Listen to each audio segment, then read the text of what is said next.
If I don't do my job right, then airplanes can crash.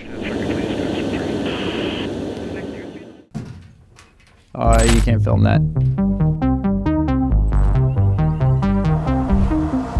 I'm Corporal Alexander Earl, and I'm an avionics systems technician at 8 Air Maintenance Squadron, and today we're going to fix some night vision goggles. We have to keep the goggles locked up in double-locked containers in order to comply with the ITARS agreement that we have with the United States of America. There are some image intensifiers in here that are secret clearance level pieces of equipment.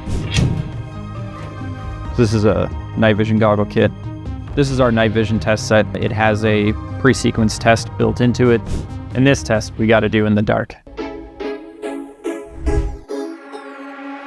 First thing we do is we put the goggles into the holder here, and we have to attach this probe to the left side monocle.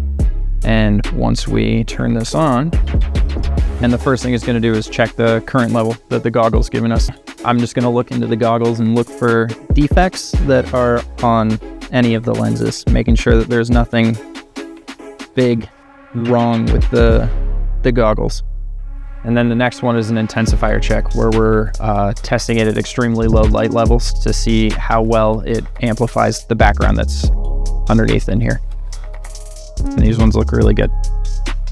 So then we put the probe back on and do the gain test.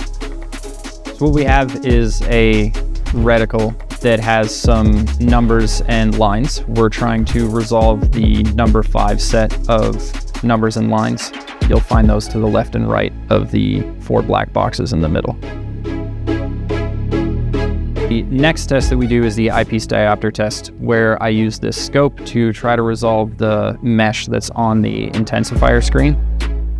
So we drop that in there like that, and start the test and turn the goggles on. And then we just kind of rotate it until we see the mesh that we're looking for. Once we have the goggles perfectly focused, one of the things that we have to check is the measurement here between this post right here and this block right here.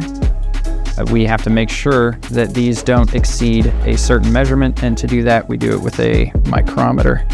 We use 99% pure nitrogen in order to avoid the goggles fogging up as you change altitudes. So the first thing we do is we pump it to negative 20 psi and leave it there for 15 to 20 seconds. And what we're doing now is just a leak check to make sure that the goggles are still sealed. Now they are ready to be used by pilots.